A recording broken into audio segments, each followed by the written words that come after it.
जब न्याय नहीं देंगे तो हम लोग फिर अब यहीं पे हम लोग सब लोग यही सोच रहे हैं, हम लोग यहाँ पे सामूहिक आत्मदाह कर लेंगे और इसके सिवा हम लोग कुछ रह नहीं गया है। नमस्कार, मेरा नाम है सुमित तिवारी और आप देख रहे हैं जन उपकार न्यूज। मैं आज फिर से वही जगह पर उपस्थित हो गया हूं जहां से लगातार मैं 2 दिन से पहले भी वीडियो बना चुका हूं, यानी आज ये हमारा तीसरी बार का यहाँ पे दोबारा से आगमन हुआ है। और आज मैं स्पेशल इन्हीं लोगों के खातिर आया हूं, क्योंकि ये कोई छोटा मोटा मुद्दा नहीं है, ये बहुत बड़ी बात है। चाहे पहलवानों के धरना प्रदर्शन को लेकर के रही हो, चाहे रहा हो किसानों का आंदोलन, ये जो सरकार है बीजेपी की, अगर बात करें केंद्र में भी बीजेपी की सरकार है और राज्य में उत्तर प्रदेश में भी बीजेपी की सरकार है, लेकिन इस बीजेपी की सरकार में वाहवाहियां तो बहुत लूटी हैं, लेकिन सबसे बड़ा जो प्रश्न चिन्ह इस बीजेपी की सरकार में लगता आ रहा है, जो किसी का अनदेखा नहीं है। हम सभी लोगों ने देखा है कि जब टिकैत साहब ने किसानों को लेकर के धरना प्रदर्शन किया था, अपनी मांगों को रखा था, हम सबको पता है कि उनका भी कई महीनों तक लगातार संघर्ष चला, लगातार आंदोलन चला, लगातार धरना प्रदर्शन दिया गया, लेकिन आखिरकार कोई सुनवाई इस बीजेपी की सरकार में नहीं हो पाई। वहीं दूसरी बार हम सब लोगों ने देखा, देश का मान सम्मान बढ़ाने के लिए जो खिलाड़ी अपने जीवन को दांव पे लगा देते, अपने कैरियर को दांव पे लगा देते हैं, उन लोगों ने में जो है जंतर मंतर दिल्ली में धरना प्रदर्शन किया। कई महीने तक वो धरना प्रदर्शन चला, लेकिन किसी भी जिम्मेदार अधिकारी, कर्मचारी, प्रशासनिक अधिकारी, किसी के ऊपर भी जरा सा भी फर्क नहीं पड़ा। आखिरकार कई बार जो है खिलाड़ियों के साथ में लाठीचार्ज हुए, उनके साथ में बर्बरता हुई, डिटेन किया गया, लेकिन उसके बाद में आज एक नया मोड़। कैमरामैन से कहेंगे एक बार ये पोस्टर को दिखा दीजिए। कैमरामैन इस पोस्टर को थोड़ा जूम करके दिखा दीजिए। लोगों को बताना चाहेंगे कि धरने का आज 599वां दिन है, यानी कि 599 दिन यहाँ पे पूरे होने जा रहे हैं। और साथ ही जो सबसे बड़ी बात थी वो ये है कि भूख हड़ताल लेकर के यहाँ पे 42 दिन हो चुके हैं। हम यहाँ पे आज तीसरे दिन कवरेज करने आए हैं और ये तीसरे दिन मैं आया, उससे पहले जब मैं आया था तो 5 लोग ऐसे थे जो मुझे यहाँ पे जानकारी प्राप्त हुई थी। उन 5 लोगों से हमने बात की थी कि ये 5 लोगों को आज 42 दिन, या हो सकता है इसमें से कुछ लोग बढ़ गए हो भूख हड़ताल में। क्यों भाई, बढ़ गए कोई लोग? उतने 5 लोग हैं। अच्छा, अभी 5 लोग हैं जिनको आज ये 42वां दिन है भूख हड़ताल को लेकर के। आज इसके अलावा मैं आपको बात करें जो पूरा मामला है यहाँ पे शिक्षक भर्ती को लेकर के है। 69,000 शिक्षक भर्ती में आरक्षण घोटाला को लेकर के यहाँ पे जो 69,000 शिक्षक भर्ती के जो अभ्यर्थी हैं और कुछ हमारी बहनें हैं, कुछ भाई साहब लोग हैं, ये लोग यहाँ पे आज 599 दिन से जो है धरना प्रदर्शन लगातार कर रहे हैं, अपने अधिकार की मांग कर रहे हैं, इन लोगों को नियुक्ति दी जाए। लेकिन सरकार और प्रशासनिक अधिकारियों के ऊपर जरा भी कोई प्रभाव पड़ता नहीं दिखाई दे रहा है। ये बहुत ही दुर्भाग्य की बात है। अगर कहा जाए बीजेपी सरकार में कोई नया नहीं है, नया इसलिए नहीं है क्योंकि हमने पीछे का इतिहास अगर हमने आप लोगों को जैसे दर्शाया है, बताया है, एक चाहे पहलवान को लेकर के धरना प्रदर्शन आंदोलन हो, चाहे किसानों को लेकर के धरना प्रदर्शन आंदोलन हो, लेकिन सरकार हमेशा भी जो है मूक बधिर बन करके ये सारा तमाशा देखती रही है। आखिर ये जनता का आक्रोश कहां ले जाना चाहता है? यह सरकार क्या कहना चाहती है, क्या संदेश देना चाहती है? क्या लोगों के मौलिक अधिकारों का मूल्य जो है खत्म कर देना चाहती है? क्या लोगों का कोई अधिकार नहीं है? आखिर ये धरना प्रदर्शन का मतलब क्या है? आज इन लोगों से थोड़े तीखे सवाल भी होंगे और इन लोगों से ही जवाब तलाशने की कोशिश करेंगे। तो कुछ सबसे पहले आज हम बहनों से शुरुआत करते हैं। हमारी बहन जी यहाँ पे पोस्टर हाथ में पकड़े हुई हैं और इनसे थोड़ा प्रश्न पूछते हैं। बहन जी, सबसे पहले आपका स्वागत है हमारे चैनल जन उपकार पर। जैसा कि हमारे चैनल का नाम है जन उपकार, यानी जनता का उपकार हम किस तरीके से कर सकते हैं, जनता की सेवा हम किस तरीके से कर सकते हैं, हमने उसी के सापेक्ष में अपना टाइटल चुना है जन उपकार।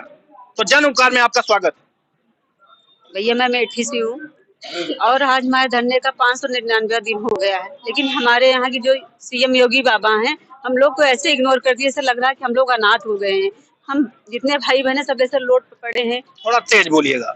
हम जितने भाई बहन सब लोग ऐसे रोड पे पड़े हैं, हम लोग की कोई देखने पूछने वाला कोई है ही नहीं कि आप लोग यहाँ पड़े हैं, बैठे हैं। कोई आके कोई हादसा हो जाए, हमारे सीएम बिल्कुल सुनने से हम लोग को मना कर दिए हैं। हम लोग उनसे यही अपील कर रहे हैं कि आज 599 दिन हो गया, योगी बाबा आप तो हम लोगों को याद ले लीजिए, हम लोग आपकी बहन बेटियां आपकी ही समाज की हैं। अगर वो कहते हैं हमारी बहन बेटियां नहीं है, दलित पिछड़ी जितनी है, तो हम लोग उठ के यहाँ चले जाएंगे। अब हम लोग बहुत हार चुके हैं, क्योंकि अब हम लोग के सब्र का बांध टूट चुका। अब हम लोग नहीं लड़ने की हिम्मत में नहीं है, बस अपने सीएम से मिलना चाहते हैं तो हमको न्याय दें। अगर सुनिए, सरकार, जो भी जिम्मेदार लोग, प्रशासनिक अधिकारी हो चाहे जनप्रतिनिधि हो, बहन जी भावुक हो गई है, होना भी चाहिए। 599 दिन का संघर्ष कोई साधारण संघर्ष नहीं है। आइए हमारे साथ में दूसरी बहन जी, उनसे बात करते हैं।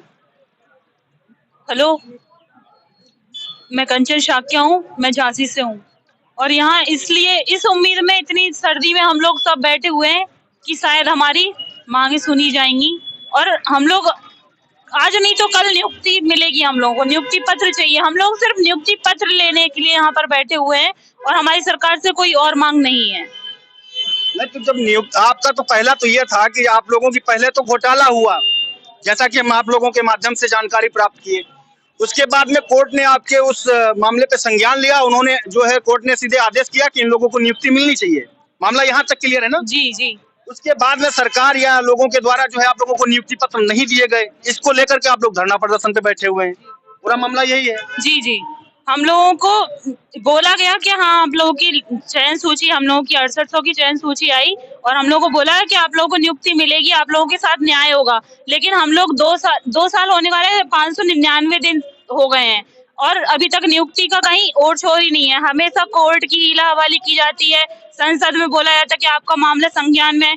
75 डिस्ट्रिक्ट के ऐसा कोई मंत्री, कोई विधायक, कोई रह नहीं गया जिसके पास हम लोग अपनी याचना लेकर नहीं गए, हम लोगों ने ज्ञापन नहीं दिया। हम लोगों ने हर किसी को बताया कि हम लोगों के साथ में अन्याय हो रहा है, लेकिन कोई भी सुनने को तैयार नहीं है। और मैं अपने सभी समाज के जो भी लोग हैं कि बोलते हैं कि नहीं, हम पिछड़े दलितों के मुखिया हैं, हम लोग आपकी मुद्दा उठाते हैं, बात करते हैं, तो हम आप सबसे कहना चाहते हैं कि हम लोगों के साथ अन्याय हो रहा है, आप लोग नहीं देख पा रहे हैं, आप लोग अंधी और बहरी सरकार है और कुछ नहीं है। बहुत बड़ी बात कहा है बहन जी आपने। यहाँ पे आप लोगों ने जो है ओबीसी समाज के लोग जो है उनकी लोगों ने यहाँ पे फोटो भी लगा रखी है। ओम प्रकाश राजभर जी फोटो लगा रखी है, केशव प्रसाद मौर्य जी की पोस्ट जो लगा है, भूपेंद्र सिंह चौधरी जी का लगा है, स्वतंत्र देव पटेल जी का भी फोटो आप लोगों ने लगा है, और जो आपके शिक्षा मंत्री हैं संदीप सिंह जी, उनका भी आप लोगों ने फोटो लगा रखा है। लेकिन ये सब आप लोगों के जो है शायद ओबीसी समाज से आते हैं, क्यों बहन जी? ये जितने मंत्रियों के फोटो हमने पोस्टर में लगा रखे हैं, आपने देखे, ये हमारे प्रतिनिधित्व करते हैं, इसलिए प्रतिनिधि हम आपके जाति की राजनीति करते हैं, आपके वर्ग की राजनीति करते हैं। ये कहते हैं कि हमारी जाति की राजनीति करते हैं और हमारे वर्ग के नेता हैं। ये तब तक हमारे वर्ग के नेता है जब इनको वोट चाहिए। अब चुनाव आ रहा, हमारा वोट चाहिए, तब ये हमारे दरवाजे पे होंगे।